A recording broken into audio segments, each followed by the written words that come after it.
Well, hello, everyone. Thank you for tuning in today. Welcome to It's Time for More Injury Funding, the podcast for all who want to learn about legal funding and its significance in personal injury, civil litigation, workers' compensation, product liability, medical malpractice, and many other types of law practice domains. I'm your host, Laura, founder and CEO of More Injury Funding, the legal funding counselors with passion for law, medicine, legal funding, and heart for all suffering individuals. More Injury Funding is a sponsor, member, associate, or business partner of Georgia Trial Lawyers Association, Academy of Truck Accident Attorneys, this podcast, Sandy Springs Bar Association, Georgia Association of Paralegals, Atlanta Legal Aid Society, State Bar of Georgia, Georgia Hispanic Chamber of Commerce as well. In today's episode, I have a very special guest, attorney Madeleine Simmons with Stewart Miller Simmons Trial Attorneys with an office in Atlanta, Georgia. Attorney Simmons is the current 2023-2024 president of the GTLA. At the end of this episode, I'll have a fun pop-up question for Madeleine, so stay tuned in. Madeleine, welcome to It's Time for More Injury Funding podcast. Thank you so much for having me, Laura. I look forward to visiting with you today about personal injury, Georgia Trial Lawyers Association, and all things legal profession in Georgia. Wonderful. And congratulations again for being elected president of GTLA. Thank you. Thank you. It's been a fantastic year. We're getting towards the end of the year for my presidency, but it's been a true honor to serve the organization, especially when I'm so passionate about what we all do for our clients. And truly, what an honor and joy to be having you on my podcast today. Let's start our conversation with you providing an overview of the Georgia Trial Lawyers Association's initiatives and how they are working to improve the legal system in Georgia. So the Georgia Trial Lawyers Association is made up of about 2,000 lawyers in the state of Georgia, all of which are committed to serving injured or damaged plaintiffs, not representing corporations, and ensuring that our clients and the citizens of Georgia have access to civil justice in our courtrooms. And so what GTLA does through our membership is we provide educational resources to our members. We have a very active legislative and lobbying team that provides a service to our members in that they are constantly working to ensure that our legislature keeps the Seventh Amendment and the right to a civil jury trial intact. And we have networking opportunities, which of course can lead to business development by learning and meeting other lawyers that can potentially help you or work with you on cases or send you cases. That's fantastic. Now, how have the GTLA initiatives impacted the practice or impact still the practice of trial law in the state of Georgia? Being involved with GTLA, simply put, makes a plaintiff's lawyer a better lawyer. We're surrounded by lawyers of all different backgrounds and experience levels, but we're all committed to the same practice of law. So we have what we call an email listserv that allows folks to ask other plaintiff's lawyers questions, advice, input, go by drafts of briefs or pleadings. And most of the time, there is going to be a lawyer in GTLA that has dealt with an issue that you may be facing. And so being able to have that resource to have somebody that says, oh, I've had that issue in that case, or I've dealt with that at trial, or I've had that in front of that judge, makes you a better lawyer because you are learning from others and you're constantly continuing to practice at a very high level. And with the educational resources that we provide, you're continuing to always know what is the latest and the newest in the law to make sure that you are practicing at the very best standards for your clients. That's fantastic. What specific initiatives has the GTLA undertaken to support and educate trial lawyers in Georgia? So we have three main large conventions every year that if you're a member of GTLA, you're of course invited to attend and register. We have the largest convention, which is the annual convention in the spring that's held in Buckhead. We have a summer convention that is usually at a beach location called Auto Torts. That is a fun, family-friendly convention. And then we have a holiday convention that's at the St. Regis every year. And all three of these conventions are focused around the educational CLE impact and having fantastic speakers to speak to our lawyers and continue to educate them in the area of law that we all practice. But there's also a social networking component as well. In between those three conventions, we have a variety of free lunch and learns that are put on by different committees within the GTLA leadership. And then we have a variety of kind of half-day CLEs that are also put on by the committees in GTLA leadership. Some of those include the Minority Caucus, the Women's Caucus, there's just a variety of different, the New Lawyers Division Caucus, there's a variety of different committees that put on their own educational components, some of those being free, some of those being ones that you have to register for. But if you're a member of GTLA, you have an opportunity to continually be educated at the highest level for our practice area. And they're all amazing. I'm a witness of that. I couldn't choose one or two. I tried to go to as many as I can, pretty much everyone. Oh, thank you. Madeleine, can you discuss maybe one or two recent successes or accomplishments of the Georgia Trial Lawyers Association's initiatives in promoting justice and fairness in the state of legal system of Georgia? So certainly each legislative session, which is at the beginning of the year, each year for 40 days, we're very involved down at the Capitol in ensuring that laws stay intact that will allow the Seventh Amendment and Georgians' right to a civil jury trial to not be eaten away by potential legislation that could minimize folks' right and access to the courtroom doors. So we just finished up the 2024 legislative session, and thankfully we're able to keep civil justice and the civil justice system intact. Okay. All right, Madeleine, can you please elaborate how does the GTLA collaborate with other organizations and stakeholders to promote its initiatives and advocate for positive changes in trial law? So we have within GTLA something that I was very proud to be a part of the leadership on in forming a diversity and inclusion committee, in addition to our minority caucus committee. And both of those committees work very well with other bar organizations within Georgia. So for example, this last year during my presidency, the Diversity and Inclusion Committee reached out to all of the different interest groups, the Georgia Hispanic lawyers, GABWA, which is the Black women lawyers, Gate City, all the different kind of minority groups that have bar associations here in Georgia, to invite them to come to the GTLA offices and let us all have an opportunity to get to know each other. I know the Stonewall Bar Association, which incorporates LGBTQ lawyers, also participated in that as well. So we really tried to be deliberate about reaching out to other bar associations and seeing if we can collaborate and work together to be the best lawyers that we can for our communities. And you sure do. You sure do. Are there any current or upcoming initiatives of the Georgia Trial Lawyers Association that you are particularly excited about?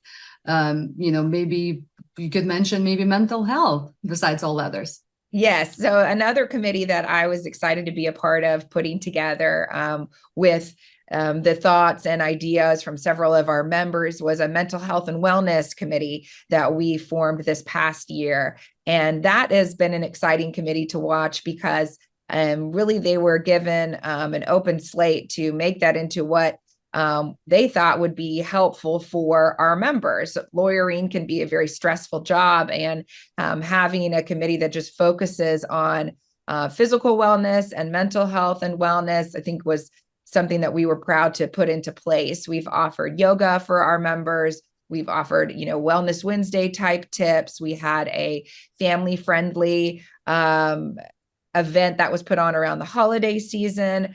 So they're always constantly looking at expanding what that mental health and wellness committee can do to be a benefit and resource to our members. Thank you. Being a plaintiff's lawyer is a very demanding and stressful position and environment to be in. Are there any unique stressors or triggers that plaintiff's lawyers often encounter that can affect their mental well-being? Certainly when folks are up on a deadline for a brief or a trial, or they're in the middle of trial, or they're going to have oral argument in court on, a big motion, maybe a dispositive motion for the case, that can cause a lot of stress. And when we are under stress, oftentimes that can lead to anxiety. And then that means maybe not eating like we should, or exercising like we should, or drinking more than we should.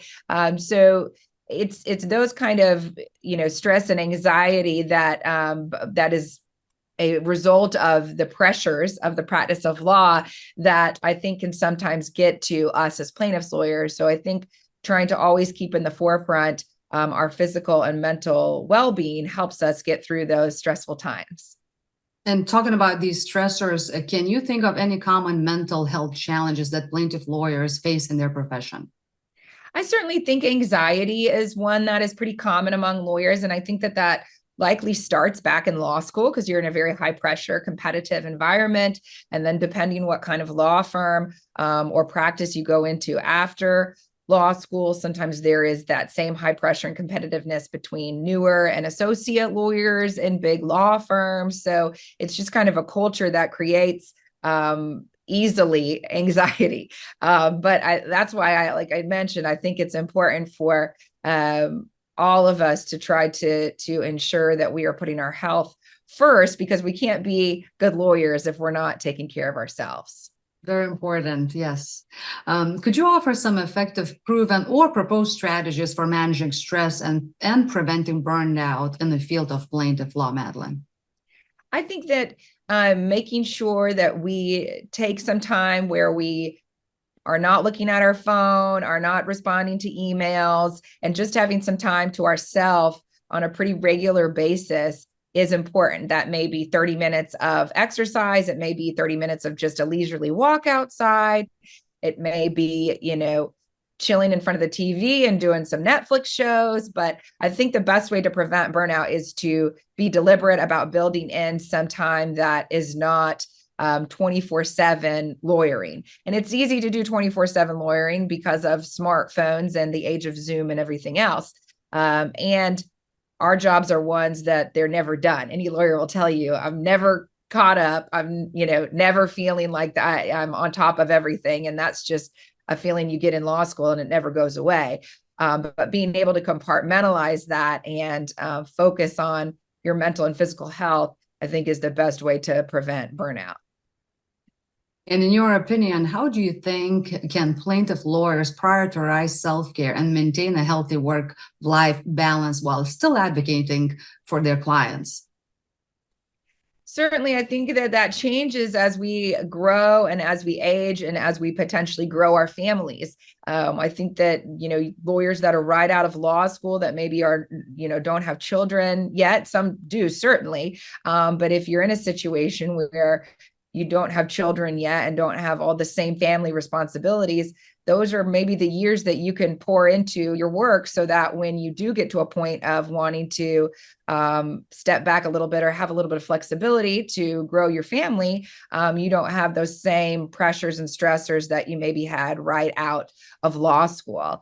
So I think the best way, at least for me, for work-life balance is understanding what season I am in life and how that's going to impact my ability to work and how my working is going to impact my ability to have a healthy work-life balance. And do you know of any support networks or resources available specifically for plaintiffs' lawyers to address their mental health needs? So we have our committee within GTLA that those committee chairs have done more research into mental health resources beyond the general of meditation or yoga or some of the self-help that we see. We have the State Bar of Georgia that has free counseling for lawyers. That's not specific to plaintiffs lawyers. Any lawyers can have, I think it's up to 6 free counseling sessions anonymously with the State Bar of Georgia. So that's a fantastic resource. And then for plaintiffs lawyers, the American Association of Justice is kind of the federal organization of trial lawyers. And they also, through membership there, have a priority on making sure there are resources for folks that may need some mental health help. It's amazing that we have all these resources to stay intact. Yes. How can trial lawyers and legal professionals in Georgia get involved with the Georgia Trial Lawyers Association's initiatives and contribute to their mission, following your footsteps? Thank you. So the best way to get involved with GTLA is showing up. We have events all the time, whether that's a happy hour, whether it's a CLE, whether it is some kind of judicial meet and greet. There is always an event that you can go to almost weekly or every other week that GTLA is putting on. The best way to stay up to date is to follow us on social media, because that's where you'll see those save the dates for different events. But coming to the events then gives you an opportunity to network with people, and then you feel more comfortable coming to the next one because you recognize a few people, or maybe you got a few things out of the CLE and you're thinking, wow, I really learned something here. I want to learn some more. So the more you show up, the more you get out of the organization. The other way to really get involved kind of on a fast track level is by contributing to our political action committee and to our directed giving program. And both of those are financial contributions that help support our legislative efforts.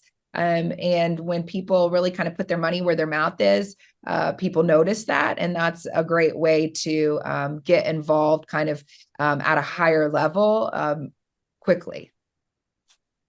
And has the GTLA, Georgia Trial Lawyers Association's initiatives led to any legislative or policy changes related to trial law in Georgia? So certainly we always appreciate the opportunity that the legislature has given us through the years and the judicial branch has given us throughout the years to have a seat at the table when there is law being considered that impacts our practices. So we try very hard to ensure that laws that are being passed are not going to eat away at our practice. But more importantly, the Georgians throughout the state's ability to have their day in court in a civil matter. Practicing law for how many years now? Well, since 2011. So I guess that's about 13 years. While, long while. And I'm sure you have dozens and probably hundreds of stories you could share with us today. But would you tell us one or two stories or testimonials from trial lawyers who have benefited from the GTLA initiatives? Certainly. I have tried cases, jury trials across the state in dozens of counties. And something that has been so helpful for me when preparing for trial in a place that's outside of Greater Atlanta is having the friends and the resources I've met through GTLA that I can bring in as local counsel or ask advice from about the judge or my potential jury pool, or just issues that are specific to that rural county, for example, that maybe I just don't know about living in Atlanta. So being able to have the resource of the listserv and more lawyers that are more experienced than I am has been fantastic through GTLA, but the friendships of lawyers across the state has really been invaluable on a personal level, but also on a business level, and that I'm able to better represent my client no matter where I go in Georgia, because in most places throughout the state, we've got a GTLA member there that is happy and willing to help. And that's so great. I hope, my dear listeners and viewers, you've learned as much as I did today about the GTLA initiatives and the importance of mental health for trial lawyers. But as promised, before we let you go, Madeleine, I have one last question for you. You ready for that? Yes. Okay. What's your most favorite childhood memory? So something that I think about often when I think about things that are important to me and teaching my children is the example that I was given by the grandparents that I had on both sides, on my mom's side and my dad's side, their commitment to service in their community. And one of my favorite childhood memories is around the holidays. My granddad on my dad's side was a minister. And so our house was always, or their house rather, was always full of people that maybe had nowhere to go during the holidays that were a member of the church, maybe a college student that couldn't afford to fly home, or an elderly person that couldn't really leave their house, but to travel to loved ones, but could come over for Christmas Eve at my granddad's house. And then on my mom's side, my grandpa was the conductor of a university orchestra. So he had the same situation there. Students of the university that didn't really have the ability to go home, or maybe didn't have a lot of family to go to, came over to their house for Christmas Eve. So no matter whose grandparents' house I was at, I always got to meet new people that were thankful and happy and grateful to be there celebrating the holiday with us. But it also, with it being such a great memory, it also was just such a fantastic way to understand the importance of service to the community. That's such a beautiful story. Thank you again so much for sharing it with all of us. If anyone needs your help and is looking for Stewart Miller Simmons trial attorneys, and also if it's somebody who's looking for GTLA to become a member, how can they reach you and how can they reach GTLA? So I am very easy to get in touch with. You can go to our website, smstrial.com, and email me. You can go to the Georgia Trial Lawyers website and email me. You can follow me on Instagram. It's MNS_ESQ. You can DM me there. So a lot of different ways to reach me. I'm also on city council in the city of Brookhaven. So if you live in Brookhaven, I'm very easy to find on the city website as well. So certainly anything that I can do to help, I want to be a resource to folks. So feel free to reach out anytime. I love it. That was again attorney Madeleine Simmons with Stewart Miller Simmons Trial Attorneys, ladies and gentlemen. I want to thank you all for listening and watching our story today. For more tips and tricks on legal funding and personal injury law related topics, follow me, download, like, and subscribe for It's Time for More Injury Funding podcast on several podcast platforms, including but not limited to Spotify, Amazon Music, Apple Podcasts, iHeart, and others worldwide. And follow More Injury Funding on LinkedIn, Instagram, Facebook, Twitter, TikTok, Pinterest, YouTube, Yelp, Google Business Profile, and my website at www.moreinjuryfunding.com.